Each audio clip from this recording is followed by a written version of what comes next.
All right, so I'm writing a short film right now, or I'm editing it, really. And the two problems I found was the two quintessential moments in the story where we show the motivation of our main character and like kind of why that motivation would change in that instant, right? And something I realized, I think I've done a lot, is I tell myself that the audience won't understand this. That's not clear. But really, it's that I don't have enough trust and belief in myself that I know I can actually show it instead of having to tell them. So originally, I wrote both these scenes with the narration, right? And I worked it into the story, and it worked, and it was fine. But I hated the narration. I hated having the narration. I just didn't, you know? And so I talked to my team, and it was really, really nice because it felt like everyone was working together to kind of help me to figure it out, And that was an awesome feeling. It was very collaborative. It was very much like people working off each other's ideas and just offering shit. It wasn't like, oh, you're right, you're wrong, or that's a bad idea, etc. It was just like, what if we did this, or what if he did this, etc. Right? So that was really, really nice, and we figured it out. And my DP really gave me some confidence in some of his ideas of what to show specifically in LA. This is B-roll shots that I'm not from here, right? To show this the main character's initial motivation for what he's doing and what he's about to do, his character. But then the midway point, showing this change in motivation from, I don't want to ruin it because I am going to post it here, is basically at the midpoint he has to make a decision. The movie can end at the midpoint, but our main character has to decide to keep going, right? He has either failed or achieved his goal at the midpoint, and now a problem arises that he has to deal with. And so what I did was, now it kind of feels like I rewrote the first act into the part after the midpoint, where he's now depressed, he's walking the streets alone, we can see that emotion on his face, and then he ends up at this camera store. A little context, the midpoint is he gets his camera destroyed. He's this documentary director, but he's a little crazy. Anyway, but I never had him tell us where he was going. I never had a narration describing what he's feeling.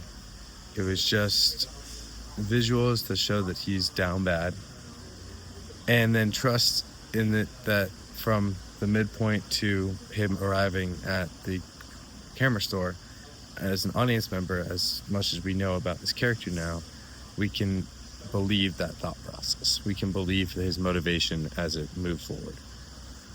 And I think I struggled that with before.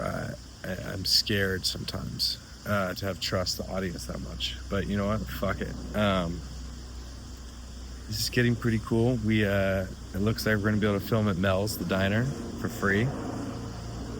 And sorry, there's a helicopter.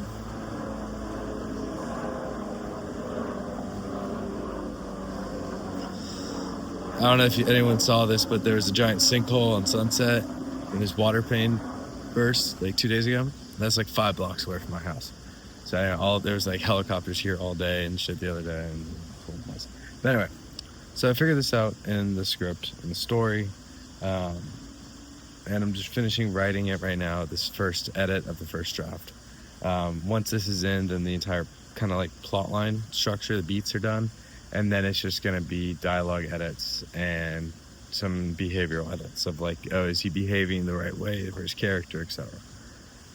Now, the thing I'm actually most worried about for this whole production is finding 2 fucking actors.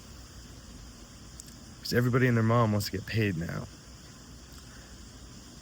Which makes sense. I want to get paid. At the same time, I'm just like, dude, I want to be a director. I need to direct. if you want to be an actor, you need to act. And I feel like if you aren't doing anything that weekend anyway, why not do what you love and act? I don't know, that's kind of my pitch. I just don't know a lot of people here, especially actors. And so I'm going through my network asking people, but everyone who just graduated is kind of in a boat where they need the money. And then a lot of people who haven't graduated aren't here because school's off. So we're gonna figure it out. Honestly, I'd rather find 2 friends who want to try acting, and I can get them through it, than have to pay actors, because I just don't have any money to pay actors. And backstage kind of sucks. I mean, most of the people you find on there, because if you don't have time and paying them enough to audition them, they're not very good. Anyway, that's the update on the script. Also, I have a friend's dad who's reading Duel, the feature script. I sent him to him yesterday. He's almost done with it. I was like, that's awesome. He's, all the industry connects I sent it to probably haven't even started yet, but that's not their fault. I mean, they have piles of scripts right on their schedule, I'm sure. But so I'm excited to see what he has to say about that. And like 2 days ago, I had a couple friends come over, and we just did improvisations in short films. We just had one guy with a camera, and then 2 people with just one kind of concept. Like one was 2 people tripping, hallucinating. That went crazy places, complete improv. It's just it was fun. I posted them here on my page. You're welcome to look at them, but they're not. It's one take, one shot, just motivation. We filmed 5 of them and I posted 3 of them, so there you have it. But I think I'm gonna keep playing around with that stuff. I think next week when we do it again, I'm gonna come to it with certain premises for each. So I'll come to like 3 premises, and we'll shoot all 3 premises, improv again, but maybe a couple more takes so I can give director notes, Yeah, we'll try that. Anyway, that's the update. So, talk to you guys soon.